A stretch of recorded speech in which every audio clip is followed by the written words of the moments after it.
안녕하세요. 저는 경기도에서 전원주택 살이를 하고 있는 40대 초반의 여자예요. 늘 매해 이맘때쯤이면 꼭 제 속을 흔들어 놓던 김장, 그 김장이 올해도 아니나 다를까 저를 뒤흔들어 놨고 이렇게 사연까지 쓰도록 만들었습니다. 이제는 김치만 봐도 속이 울렁거릴 것만 같은데요. 제가 사랑하는 김치를 이대로 싫어하기만은 할 수가 없어 속이라도 풀려는 마음으로 사연을 적어봅니다. 사연 다 쓰고 시누이들한테 링크 전송도 할 거니까 댓글도 많이 좀 달아주세요. 도서가 없는 글이더라도 화가 난 며느리라는 걸 감안해 잘 읽어주시고요. 저는 이제 결혼한 지 12년 차입니다. 10년이라는 강산을 한번 넘겼으니 절대로 짧은 결혼 생활을 한 것도 아니었죠.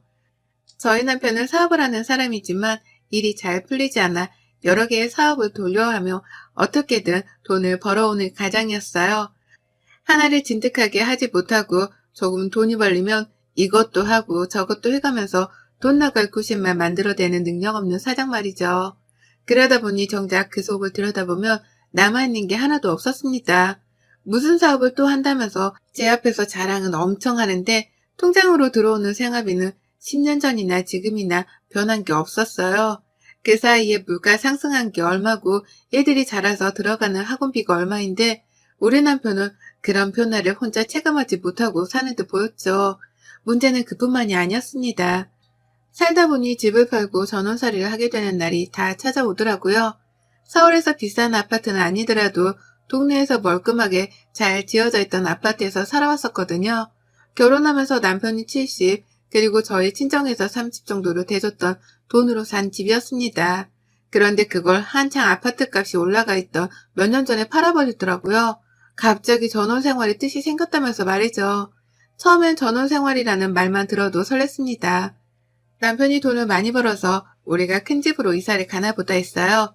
그래서 애들 교육이 걱정이 되긴 했어도 어떻게든 되겠거니 했었답니다.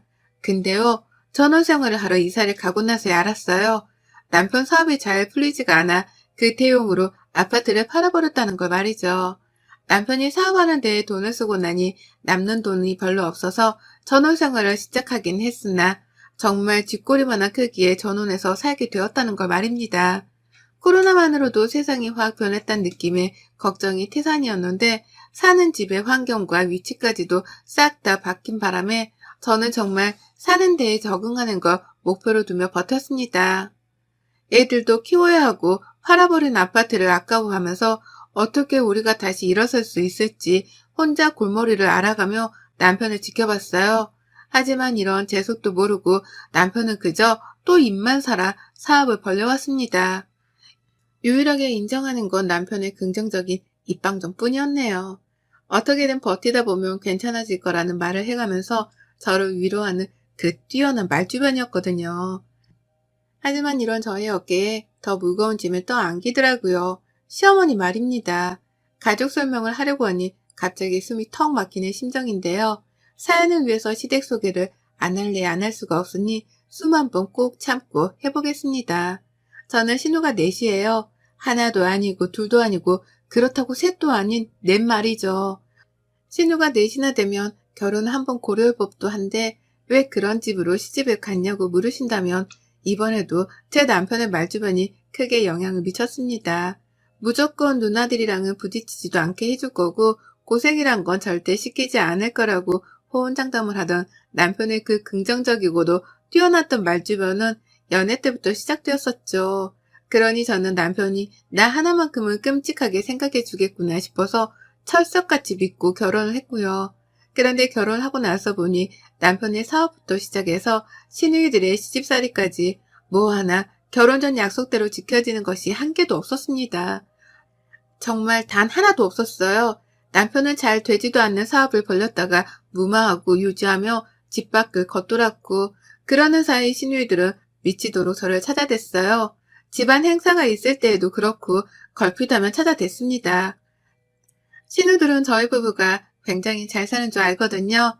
저희 남편이 그 많은 남매들 중에서 무려 막내이기까지 한데요. 막내가 사업을 한다고 하는데 이것저것 하는 게 많다고 하니 우리 시누이들은 뭐 대단한 사업가라도 되는 줄 알아나 보더라고요. 원래 사업에 대해서 잘 모르는 사람들은 사업을 한다고 하면 회사 운영을 하는 것 같은 큰 걸 상상하곤 하잖아요. 잘 모르는 사람일수록 말입니다.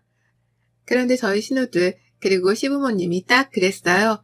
아는 게 하나도 없는데 막내 동생이 사업을 한다고 하니 얘가 진짜로 집안을 일으키기라도 할 상인가 보다 하며 진드기처럼 달라붙으려고 했답니다. 본인들 형편이 좋지를 못하니 남매들 중에서 사업을 한다는 저희 남편한테 들려붙으려고 한 거였죠. 사사건건 불러댔어요. 시부모님 생신 때는 두말할 것도 없이 당연하게 장남이나 막내, 그리고 집안의 기둥인 저희 남편이 참석을 해야 했고, 그 밖에 시부모님께 돈이 들어갈 일이 생기다면 또 당연하게 불려 나갔습니다. 병원 가시는 것도 가까이 사는 신우가 한 번쯤 데려가다 병원비를 내줄 법도 하고, 또 시부모님이 고기 먹고 싶다고 하면 나가서 직접 지불하고 자기 부모한테 사줄 법도 할 텐데요. 우리 신우들은 하나도 아니고 둘도 아니고 넷이나 되는 우리 신우이들은 모두 다 하나같이 당연하다는 듯 저를 찾았어요. 남편은 밖에서 사업을 하느라 바쁘고 정신이 없을 테니 집에서 가정주부로 살고 있던 저를 만만하다며 불러댄 겁니다. 늘 대신 계산을 하게 했고 당연하다는 듯이 저의 지갑을 훑어보는데 그렇게나 소름이 끼칠 수가 없었습니다. 어째 하나도 아닌 넷이나 되는 시누이들이 또 하나같이 거머리 같을까 싶어서 우습지도 않았던 거죠. 이런 집안으로 시집을 오기 쉽지 않을 텐데 귀엽고 시집을 와서 고생하며 사는 제가 애처롭기도 했고요. 하지만 무엇보다 저를 힘들게 하는 건 바로 김장철이었어요. 다른 생일날이나 제삿날 같은 건 밖에서 외식을 하거나 시어머니가 같이 요리 하나쯤은 거들어 주시니까 그런대로 괜찮았습니다. 근데요, 김장철만큼은 정말 떠올리기만 해도 숨이 답답할 정도로 저에게는 트라우마 비슷한 거였어요. 왜냐면 제가 정말 많은 김장들을 저 혼자서 담궈내야 했거든요. 그 시작은 4년 전쯤이었고요. 원래는 제가 친정에서 김치를 받아 먹었습니다. 시댁에서 시어머니랑 시누이들이 자꾸만 같이 하자고 저를 불러대는데도 저는 끝까지 친정에서 받아 먹겠다고 하면서 거절을 했어요. 시누이들도 자기 친정에서 김치를 받아 먹는데 나는 내 친정에서 김치를 받아다 먹지를 못하는 건가 싶었으니까요.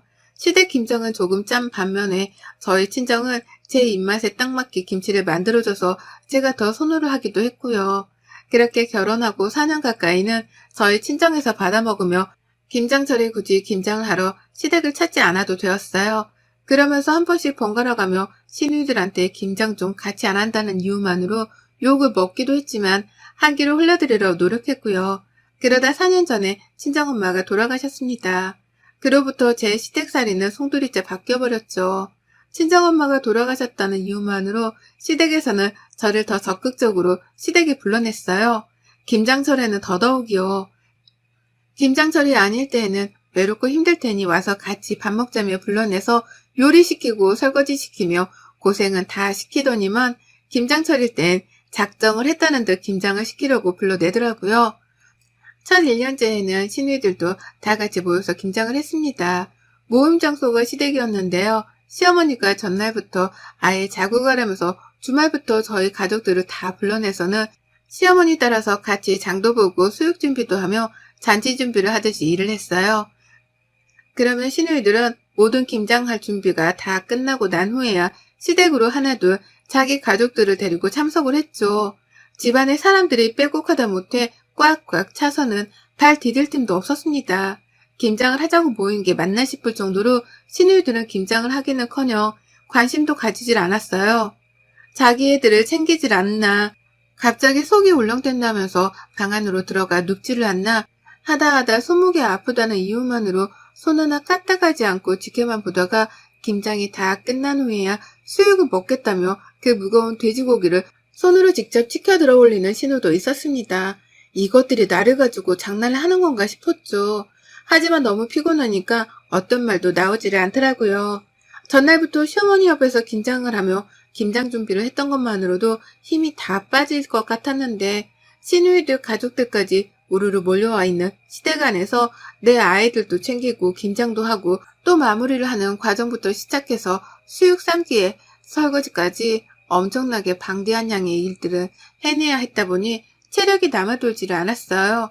그리고 그 후 얼마 지나지 않아서 저희가 바로 경기도로 이사를 가며 전원살이를 시작하게 되었는데요. 시누이들이 소름 끼치도록 이 말만 번갈아 하더라고요. 다음 김장은 너네 집에서 하자. 라는 말을 말이죠. 그렇게 저희 집에서는 김장이 본격화되었답니다. 시가족들이 모두 다 서울에 살고 있었는데요.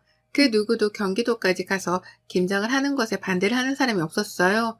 그 누구도 서울에 살던 집보다 더 좁고 답답한 전원주택에서 사는 걸 가지고 안쓰럽다며 위로해주는 사람 하나 없었습니다. 오히려 전과 똑같이 그 많은 자기 식구들을 모조리 데려와서는 김장을 하라 하는데 그 과정에서조차 열받는 일들이 많았네요. 또 게으름을 피우면서 겁만 도는 시누이, 자기 아이를 챙겨야만 하는 핑계를 대면서 김장을 하다 마는 시누이, 수다만 떤다고 김장을 하기는 개뿔, 폰만 잡고 있는 신우 등등 이것들은 저마다 가지고 있는 단점들을 서로 번갈아 해가면서 김장을 대충 해댔습니다. 그러니 저는 빨리 내 집안에서 내보내야 한다는 생각에 더 필사적으로 김장을 했고 그렇게 개고생을 하고 나서 보면 꼭 제가 다 김장을 해놨더라고요. 그러면 신우들은 당당하게 제가 해놓은 김장들을 챙겨가면서 다들 수고했다는 인사를 지들이 했습니다. 마치 자기들도 대단히 손을 거들어준 것 마냥 말이죠. 이것만으로도 저는 충분히 힘들었어요. 몸이 버티기 힘들었고 가뜩이나 남편이 하는 일 때문에 정신적으로도 버티기가 쉽지 않은데 김장만 하면 몸살까지 나서는 우울한 상태가 극도로 커졌죠. 그리고 바로 올해 제발 이번만큼은 어떻게 해서라도 저희 집에서 김장을 하지 않게 하려고 했습니다. 무슨 일이 있더라도 내 집에 시누이들이 우르르 몰려들어오는 그 꼴만큼은 안 보겠다며 남편한테도 몇 달 전부터 언지를 줬어요. 마누라 고생을 시키면 기분이 좋냐고 화를 내면서 말이죠. 남편도 분명 계속해서 화를 내고 힘들어하는 저를 보며 올해만큼은 김장을 시댁에서 다시 하자 하겠다며 제 편을 들어줬습니다. 그리고 저도 그런 줄 알고 이번 김장철은 아무것도 안 하려 했죠. 다만 김장을 사먹는 게 아까워서 저 혼자 우리 가족 거를 만들려고 동네 슈퍼에서 배추 10포기 정도는 사놨고요. 그런데 저번 주말을 바로 하루 앞뒀던 금요일날 남편이 예고도 없이 그러더라고요. 누나들이 집에 온다는데? 배추랑 다 샀다는데? 라고요. 이 쪼다 같은 놈이 글쎄 누나들한테 집에 오지 말란 말도 못한 채 온다는 걸 오케이 했다는 겁니다. 김장을 자기 집도 아닌 제 집에서 하겠다며 지들끼리 배추도 사서는 준비를 마쳤다고까지 했네요. 저는 김장을 할 생각이 없다고 대답을 했으나 남편은 중간에서 어쩔 줄을 몰라 했고 신우들은 한사코 고집을 부렸어요. 김장철이 다 되도록 연락도 없고 이렇다 할 답이 없길래 우리끼리 배추를 다 샀다고요. 그러니 이제 와서 취소할 생각은 말고 후딱 김장 만들고서 해산이나 하자고 말이에요.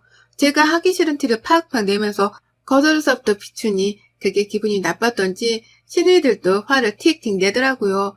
그러면서 김장만 만들고서 후딱 해산할 테니 자기들을 시집살이 시키는 못된 신우로 만들지 말라는 말까지 했답니다. 정말 적반하장도 이런 적반하장이 따로 없었네요. 그리고 전 결국 무능하고 줏대없는 남편 때문에 시누이들을 다시금 제 집에 들이게 되었답니다. 맘 같아서는 당장이라도 집안을 뒤집어 놔서라도 거절을 하고 싶었지만 이미 배추를 100포기나 사놨다는 시누이들의 말, 이미 김장 준비 다 해놓고 한 달 전부터 우리 집에 올 계획을 세워놓고선 약속을 비웠다는 시누들의 말에 부담감을 100kg 정도는 떠안은 채로 시누들을 집에 들이게 되었어요. 그리고 시작되었죠. 며느리만의 단독 김장 퍼포먼스가 말이에요. 다 같이 하는 줄 알았습니다. 오지 말란 티까지 냈는데 집에 오겠다고 하는 걸 보면 적어도 김장하는 걸 옆에서 도와주기라도 할 줄 알았어요. 그런데 도와주거나 도와주라는 척을 하기는 개뿔. 이것들이 작정이라도 한 듯이 김장을 안 하더라고요. 김장을 하려면 배추를 소금에 담궈놔야 하잖아요. 배추를 절이지도 않으면 그게 무슨 김치겠어요. 그런데 신우들은 새 배추를 가져와서는 저한테 소금에 절여놓으란 심부름부터 시켰어요. 신우들이 한 건 배추를 씻어주기만 한 것뿐이었고요. 그렇게 저는 얼떨결에 김장을 빨리 해줘야겠다는 생각 하나만으로 배추에 소금을 절이기 시작했고 그게 절여지길 기다리는 시간 동안 시누이들이 내 집안을 해주고 다니는 걸 구경해야만 했습니다.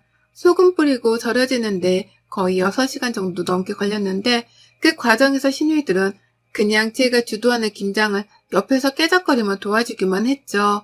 누구 하나 그 무거운 배추들을 직접 나르거나 물기를 짜낼 생각은 안 하더라고요. 다 제가 하는 걸 구경만 하다가 한 번씩 이러다 하루 종일 김장하겠다 라는 말을 거두며 잔소리만 던질 뿐이었답니다. 거기서 저는 이미 몇 번이고 화가 나 분노가 차오르는 상태였죠. 그리고 저는 그날 밤 12시를 넘겨서야 김장을 모두 다 끝냈어요. 그 사이 무슨 일이 있었는 줄 아세요? 신우들은 절여진 배추에다가 제가 직접 만들고 섞은 김치 속으로 어떻게든 김치를 만들긴 만들었는데 지들 거 몇 포기만 만들고서는 힘들다고 하나둘 나가 떨어지더라고요. 아무도 끝까지 이 많은 배추들을 책임지고 김치로 만드는 사람은 없었습니다. 급기야 자기들은 배추를 사왔으니 김치를 담그는 노동은 제가 당연하게 해야 한다는 말까지 하면서 지들끼리 TV 앞에 가서 앉더라고요. 사오라는 말을 한 적도 없는데 지들이 멋대로 사와놓고서는 저한테 김치를 담그라 하다니 화가 나서 거칠어지는 숨소리에 괜히 걱정이 되었던지 남편은 뒤늦게야 나서서 저를 도와주긴 했어요. 하지만 김장을 담그다 보니 눈물이 차오르는 걸 어쩔 수가 없었습니다. 그리고 결국 김장을 12시가 넘겨 끝을 내고 난 후 제 집 거실에 널브러져 잠이 든 시누이들과 그 가족들을 보며 저도 모르게 결심을 했죠. 내가 지금 당장에 죽는 한이 있더라도 이것들하고는 평생 안 보기 위해서라도 쫑을 내야겠다고 말이에요. 다시는 이것들과 마주보지 말아야겠다고 말입니다. 어떻게든 빨리 해주어서 내 집안에서 나는 김치 냄새라도 빼려고 서두른 건데 정신을 차리면서 김치를 만들고 있다 보니 모두가 잠이 들었던 그 한밤중 저는 혼자서 김치만큼이나 시뻘거진 제 얼굴을 다독여가며 그 모든 분노를 평생의 인내심을 가지고서 참아냈어요. 그리고 다음날 아침 저는 시누이들이 사오고 담그지도 않은 그 100포기의 배추들을 모조리 다 콩알만한 집 앞 마당에다 버렸습니다. 네, 저희가 따로 잔디를 심은 것도 아니라서 완전히 흙바닥밖에 없는 마당이었는데요. 그 마당에다가 제가 기껏 고생하고 피땀 흘려서 만들었던 그 배추 100포기를 아낌없이 바닥에 버렸어요. 재활용을 하지도 못하도록 하나하나 겹겹이 쌓아놓지도 않은 채 흙바닥에 펼쳐서 버려놨죠. 새벽같이 그 짓을 했던지라 조금 시간이 지나고 보니 벌써 하나둘 배추들이 푹 숨이 죽기 시작하더라고요. 그 꼴을 보니 속이 시원한 게 이거다 싶었네요. 내가 지금 원하는 건 시누이들한테 제대로 화풀이를 해줘가면서 시누이들이 빈손으로 김치를 가져가지는 못하겠구나 싶었던 거죠. 그리고서 저는 괜히 소심하게 발로 흙을 차버리며 배추들 위에다가 또다시 흙을 뿌렸답니다. 그리고 저는 그날 남편을 깨워 가장 먼저 마당이 널브러진 배추를 보여줬어요. 남편이 처음에 헛것이라도 봤나 싶었는지 잠시 멈칫하다가 뒤늦게야 배추 정체를 알아내고는 문 앞에서부터 비명을 지르면서 마당으로 뛰어가더라고요. 집 앞에 시뻘건 배추들이 그 꼴을 하고 있으니 처음 한동안은 잠시 충격을 받았던 겁니다. 그러면서 다 버린 거야? 그걸 다 버린 거야? 라고 더듬으며 물어를 보는데요. 저는 놀라는 남편과 상반되게 끝까지 태연하게 굴었답니다. 그리고는 그 상태로 모든 배추들을 다 버렸다는 설명도 해줬고 그 상태로 뒤도 생각 않고 이혼을 하자는 선전포고도 날려버렸어요. 내가 너랑은 두 번 다시 못 살겠다. 신우가 하나도 아닌 넷인데 그 넷을 다 상대하고 사는 내 팔자도 이제 그만 끝내고 싶어. 이렇게 더 살다가는 내가 제명이 못 살 것 같으니까 내 인생 방해 그만하고 이쯤에서 쪽내자. 이쯤에서 갈라서고 다신 니들 누나 내 눈앞에 띄게도 하지 마. 라고 하면서 말이에요. 남편은 여전히 배추 앞에서 정신을 못 차리며 하나라도 건질 게 있나 싶은지 하나둘 가까이가 들여다보기 시작했습니다. 그러면서 수도호수를 찾더라고요. 흙더미라도 물로 씻어내면 괜찮을런가 싶어 말이에요. 그런 남편을 뒤로 한 채 저는 뒤에서 그럼 그렇지 라는 혼잣말을 하며 집으로 들어갔어요. 그리고는 곧장 제 방 안으로 향해 짐을 쌌습니다. 남편 차키를 제가 쥐고는 차 안으로 짐을 마구마구 쑤셔 넣었어요. 하다못해 집에 있던 쌀가마니까지 챙겨 넣었으니 완전히 집을 거덜내려 했다고 보면 되겠네요. 워낙 벌이가 시원찮던 남편이어서 돈 될 만한 물건을 놔두고 사는 편은 아니었습니다. 그 덕에 짐이 많지는 않았지만 제가 챙길 수 있는 것들은 죄다 챙기려 했어요. 아이들까지 말이에요. 그리고는 차에 시동을 거니 시동 거는 소리에 남편이 그제서야 반응을 하더라고요. 여보, 가은아! 라고 하면서 분단선 앞에 놓인 가족을 찾는 것 마냥 울부짖으면서 달려왔습니다. 하지만 저는 이혼을 선전포고 하던 그 순간까지도 배추 걱정이나 하며 배추와 안마 서성이고 있던 남편이 괘씸해서 그 길로 시동을 걸고는 집을 도망쳐 나왔답니다. 곧장 친정으로 향했고 짐을 푸는 저를 보며 친정 부모님도 충격을 받긴 마찬가지셨어요. 다만 쌀가마니까지 챙겨온 딸의 모습이 안타까우셨는지 저희 아이들을 안아주며 아무 말 없이 집안에 들여보내주시더라고요. 저는 그 길로 이혼 서류를 떼서 남편한테 퀵을 보냈습니다. 평생 가정주부라 급하다 할 게 없으니 퀵 배달이라는 걸 써본 적도 없는 저인데 이혼 서류를 배달시킨다며 이런 배달업체를 다 이용해 봤네요. 남편은 차가 없어 이동이 어려운지 바로 찾아오지도 못했어요. 시누이들은 전화통에 불이 나도록 전화를 걸어왔으나 제가 다 씹었고 결국 남편은 이혼 서류를 받고 나서야 저희 친정으로 찾아왔어요. 하지만 저희 부모님은 집에 들여보내주기는커녕 안 가면 경찰을 부르겠다고 으름장을 놓으셨고 남편은 결국 제 얼굴을 보지 못한 채 돌아가야 했답니다. 오늘아 택시비도 들었을 텐데 아무 소득 없이 들고 있던 이혼 서류를 그대로 들고 집에 돌아갔답니다. 저는 이혼을 해줄 때까지 남편을 보지 않겠다고 재차 선전포고를 했고 재산 분할을 위해 소송도 걸겠다고 했네요. 아파트를 팔며 남겼을 내 친정의 지분 정도는 도로 챙겨와야겠다 싶어서 말이죠. 어쩌다 이렇게 괴팍하게 이혼을 하게 되었는지는 모르겠지만 남편이라는 작자한테 미련이 하나도 남지 않은 저인지라 후회 따위는 없습니다. 하나 있다면 아이들한테 상처를 준 것이겠으나 아이들한테도 이런 고모들이나 아빠랑 같이 섞여 지내느니 저랑만 사는 게 훨 이로울 거다 싶네요. 김장 덕분에 시댁 식구들은 걸러야만 하는 인간들이라는 거 오래전부터 배웠는데 이제서야 행동으로 옮겨 이혼하려 하는 저를 기특하다 칭찬해주고 싶습니다. 아직 늦지 않았으니 이제라도 정신 차리고 시댁, 아니 시누들하고는 정말 평생 쫑 낼랍니다. 여러분의 생각은 댓글로 남겨주세요. 오늘도 시청해 주셔서 정말 감사합니다.